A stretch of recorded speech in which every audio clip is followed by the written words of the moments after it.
Chapter 7. On the following day, Mrs. Sproat went up to London.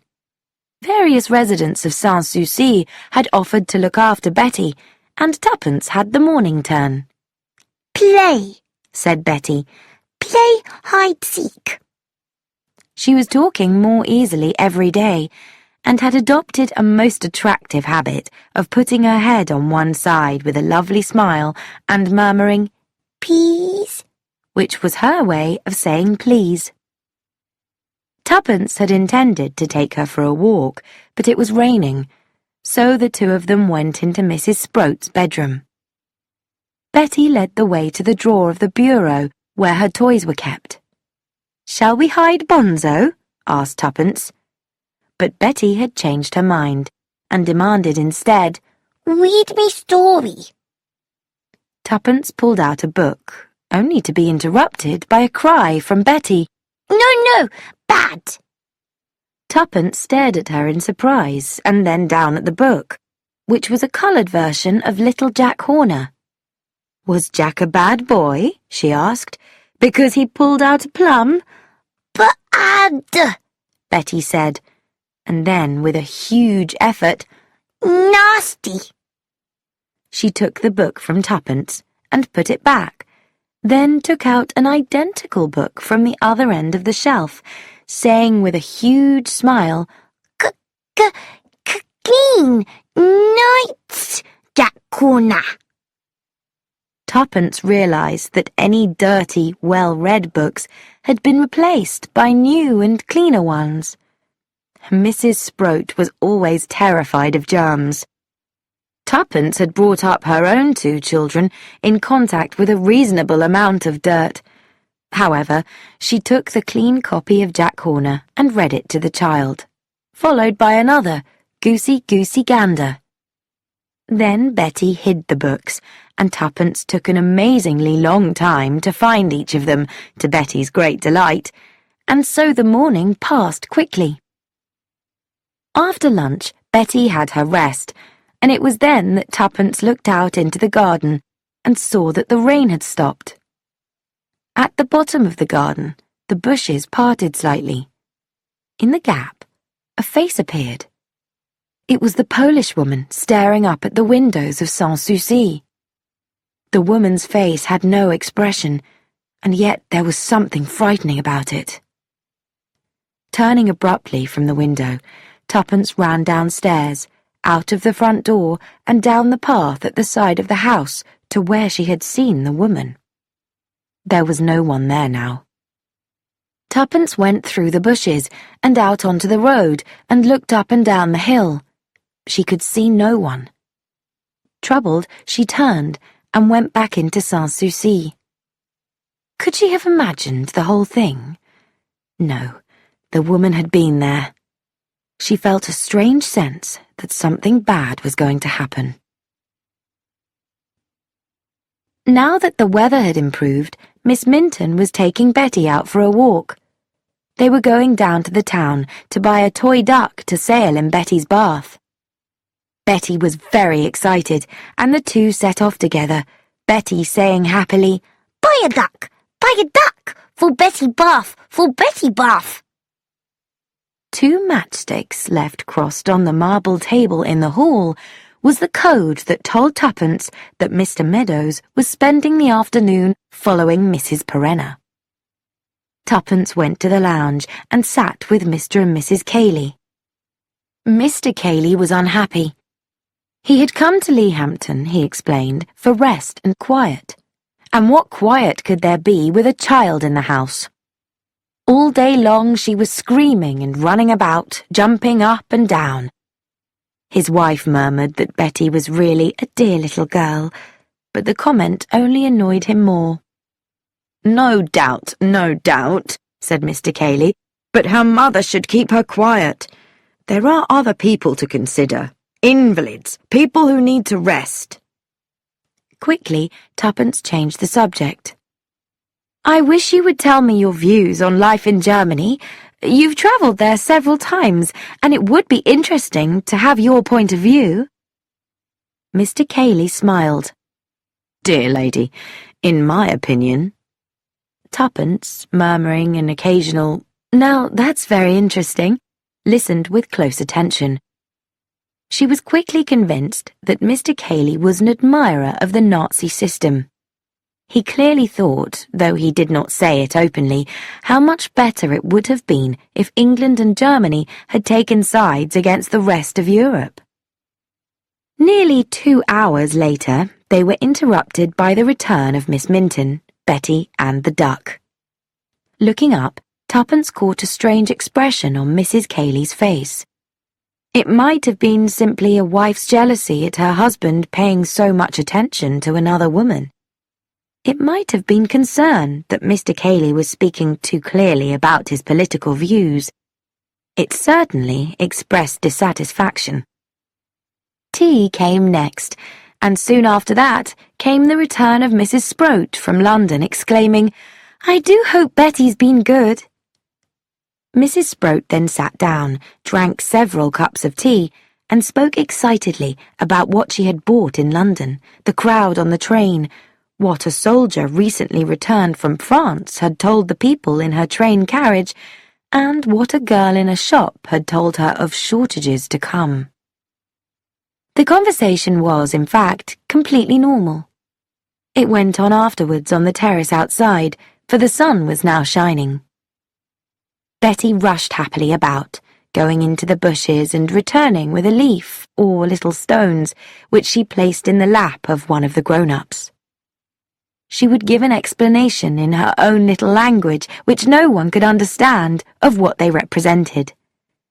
Fortunately, she required little response in her game, being satisfied with an occasional, "How nice, darling, is it really?"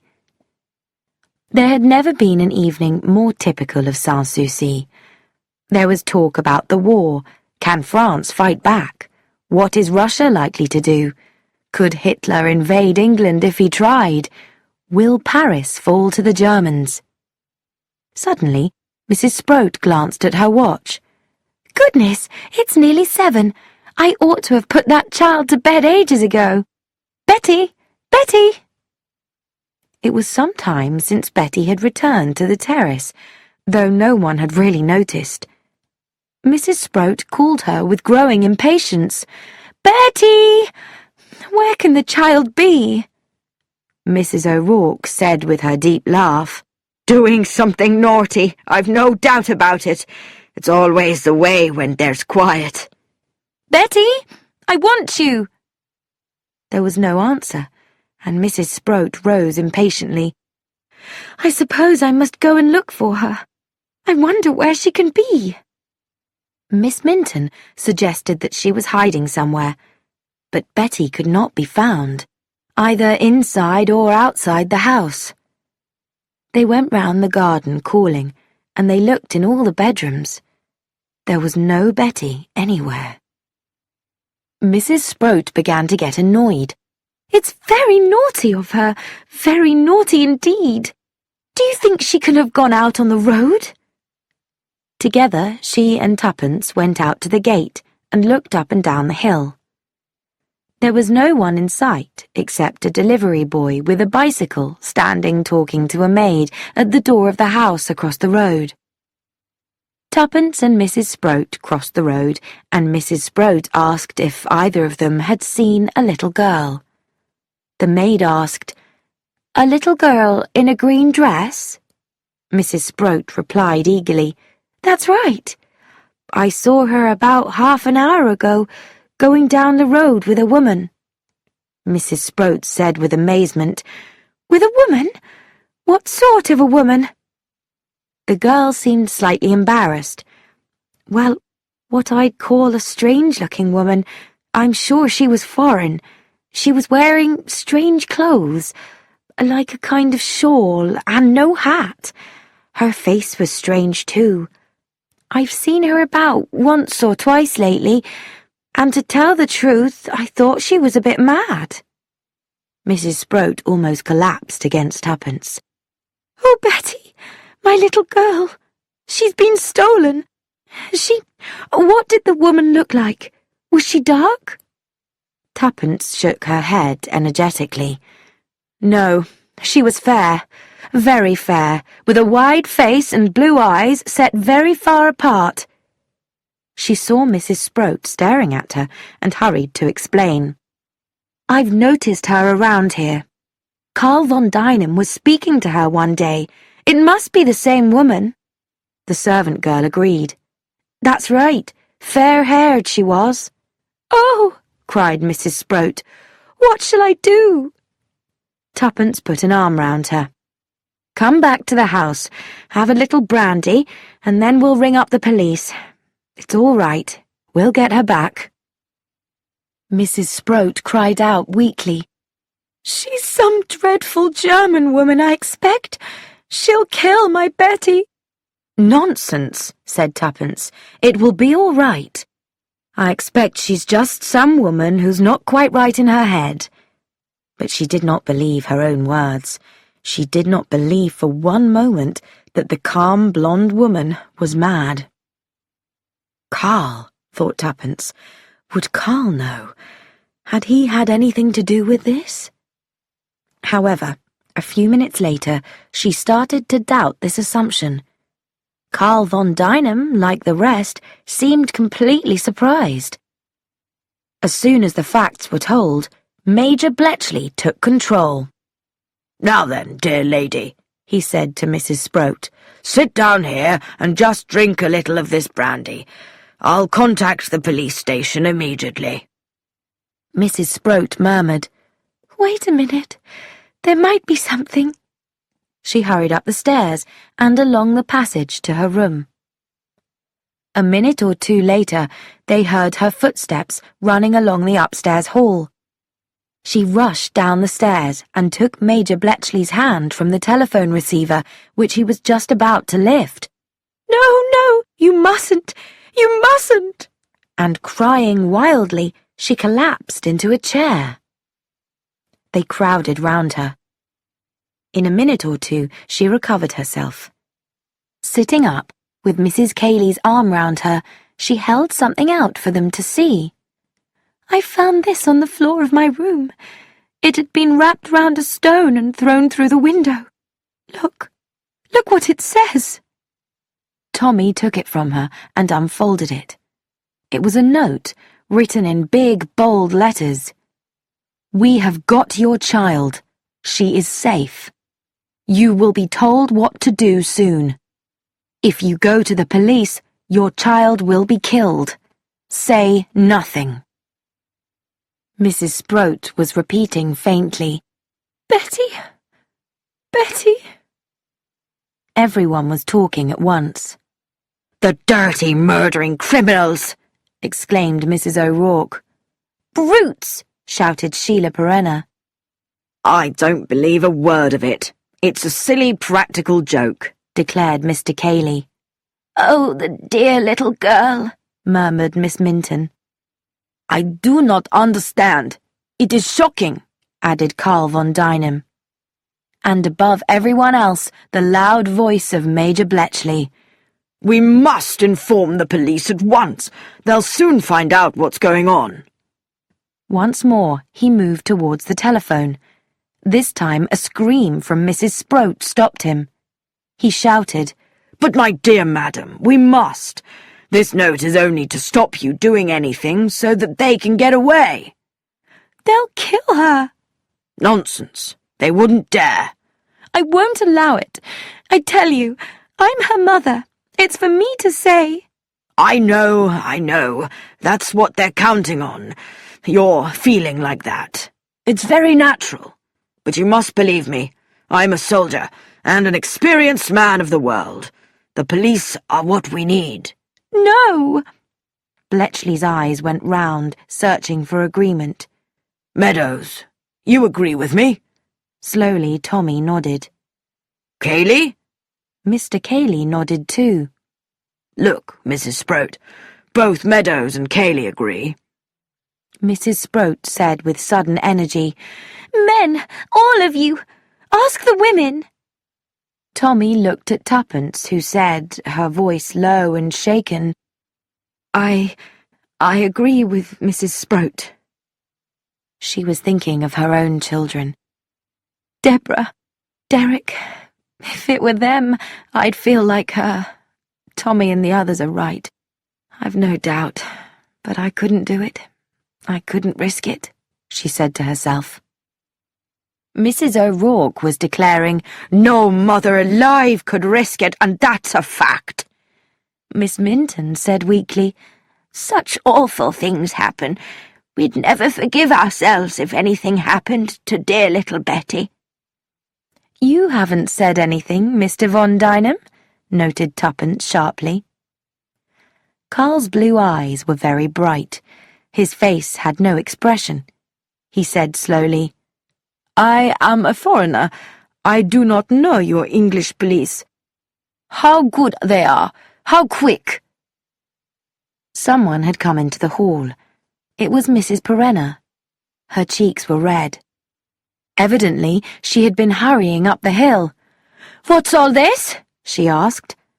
Her voice was commanding, not the pleasant guest-house owner, but a woman of force.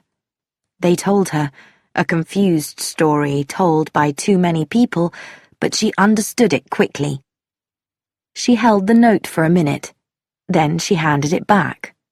Her words were sharp and authoritative. "The police? They'll be no good. You can't risk their making mistakes. Go after the child yourselves." Bletchley said, "Very well." Tommy added, "They can't be far away. When did it happen?" "Half an hour, the maid said," Tuppence answered. "Haydock," said Bletchley. "Haydock's the man to help us. He's got a car. The woman's unusual looking, you say? And a foreigner? She ought to leave a trail that we can follow. Come on, there's no time to lose. You'll come along, Meadows?" Mrs. Sproat got up. "I'm coming too." "Now, my dear lady, leave it to us." "I'm coming too." "Oh, well." He gave in. Commander Haydock, who understood the situation immediately, drove the car. Tommy sat beside him, and behind were Bletchley, Mrs. Sproat, and Tuppence. Not only did Mrs. Sproat cling to her, but Tuppence was the only one, with the exception of Carl von Dynam, who knew the mysterious kidnapper by sight. The commander was a good organizer and a quick worker. In minutes, he had filled up the car with petrol, handed Bletchley a map of the district and a larger map of Leahampton itself, and was ready to start off. Mrs. Sproat had run upstairs again before they left, presumably to get a coat. But when she got into the car and they had started down the hill, she showed Tuppence something in her handbag. It was a small pistol. She explained quietly, "I got it from Major Bletchley's room. I remember he said he had one." Tuppence looked a little uncertain. "You don't think that—" Mrs. Sproat said, her mouth a thin line, "It may be useful." Tuppence sat wondering about the strength of a mother's love for a child, even in an ordinary young woman. She could see Mrs. Sproat, the type of woman who would normally be frightened to death of guns, calmly shooting any person who had harmed her child. They drove first, on the commander's suggestion, to the railway station. A train had left Leahampton about 20 minutes earlier, and it was possible that the woman and Betty and whoever else was involved had travelled on it. At the station, they separated. The commander questioned the ticket collector. Tommy asked the ticket office staff, and Bletchley checked with the porters outside. Tuppence and Mrs. Sproat went into the ladies' bathroom just in case the woman had gone in there to change her appearance before taking the train. None of them discovered anything. "The kidnappers probably had a car waiting," Haydock suggested, "and they made their escape in that." Tuppence remarked, "We must put ourselves in their places. Where would they have waited in the car? Somewhere as near as Sans-Souci as possible, but where a car wouldn't be noticed. Now let's think. The woman and Betty walk down the hill together. At the bottom is the esplanade. The car might have been waiting there." It was at that moment that a small man stepped up to them and said, "Excuse me, I couldn't help overhearing what you were asking the porter just now." He directed his remarks to Major Bletchley. "I was not listening, of course, just came down to see about a parcel, and so, you see, I happened to overhear, and really it did seem the most wonderful coincidence." Mrs. Sproat sprang forward. She took him by the arm. "You've seen her? You've seen my little girl?" "Oh, really? Your little girl, you say? Now," Mrs. Sproat cried, "tell me." Tuppence interrupted calmly. "Please tell us anything you have seen as quickly as you can. We will be most grateful if you would." "Oh, well, really, of course, it may be nothing at all, but the description fitted so well." Tuppence felt the woman beside her trembling, but she herself tried to stay calm. She knew the type of man with whom they were dealing, not capable of giving a direct answer, especially if hurried. "Please tell us," she repeated. Tuppence frowned at Major Bletchley, who was about to start shouting at him, and asked, "And you saw the little girl we are looking for?" "Yes, I really think it must be." "A little girl with a foreign-looking woman, you said?" "It was really the woman I noticed, because, of course, we are all on the lookout nowadays for fifth columnists, aren't we? So, as I say, I noticed this woman. A nurse, I thought, or a maid. And this woman was most unusual-looking, and walking up the road to the hills beside the sea. She was with a little girl, and the little girl seemed tired, and it was 7:30, and, well, most children go to bed then. I looked at the woman very closely, and she hurried up the road, pulling the child after her. Finally, she picked her up and went on up the path out onto the cliff, which I thought strange. There are no houses there at all. Nothing. Not until you get to Whitehaven, about 5 miles away." Commander Haydock was back in the car and had started the engine. The others jumped in. Tuppence called out, "Thank you!" and they drove off, leaving him staring after them with his mouth open. They drove quickly through the town, avoiding accidents more by good luck than by skill. The road ended on bare hillside, where there was only a footpath. "Better get out and walk here," said Bletchley. Haydock suggested, "Why don't we take the car up? The ground's firm enough." Mrs. Sproat cried, "Oh, yes, please, please, we must be quick." The car bounced about as it went across the rough ground, but they arrived without any problem on the top of the hill. Here the view was clear. "No sign of them as far as I can see," observed Haydock. He was standing up, looking through some binoculars that he had brought with him. Suddenly, he focused on 2 small moving figures. "Got 'em!"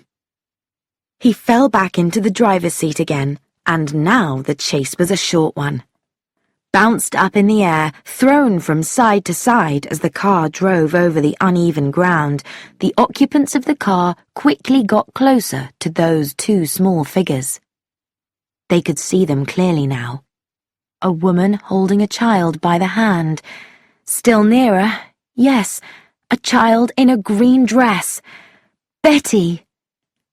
Suddenly, the woman turned and saw the car advancing towards her. With a cry, she picked up the child in her arms and began running towards the edge of the cliff. The car could not follow. The ground was now too uneven and blocked with big stones. It stopped, and Mrs. Sproat was out first, running towards them. The others followed her. When they were within 20 yards of her, the kidnapper turned. She was standing at the very edge of the cliff, and with a cry, she held the child closer to herself. Haydock exclaimed, "No! She's going to throw the kid over the cliff!" The woman's face was filled with hate. She spoke, a long, angry sentence that none of them understood, and still she held the child, and looked from time to time at the sea below. It seemed clear that she was threatening to throw the child over the cliff. All of them stood there, confused and terrified, unable to move for fear of causing a catastrophe. Haydock's hand was in his pocket. He pulled out a pistol and shouted, "Put that child down, or I fire!" The foreign woman laughed. Haydock whispered, "I can't shoot. I might hit the child." Tommy cried, "The woman's crazy. She'll jump over the edge with the child in another moment."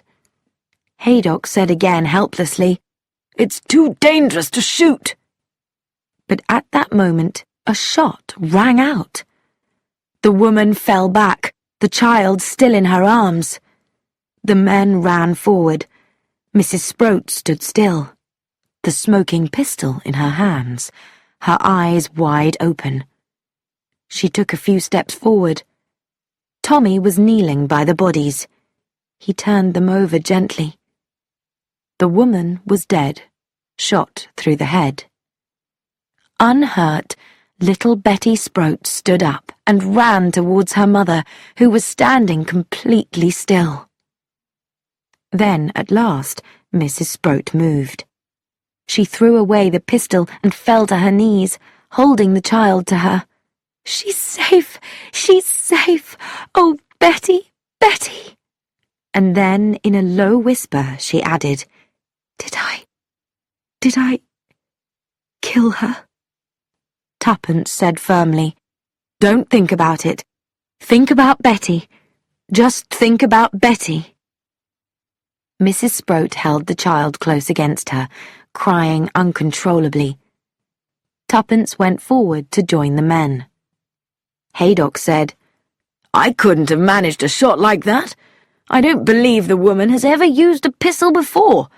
It must have been pure instinct. A miracle, that's what it is." Tuppence murmured, "It was a near thing," and she looked down at the sea far below and shivered.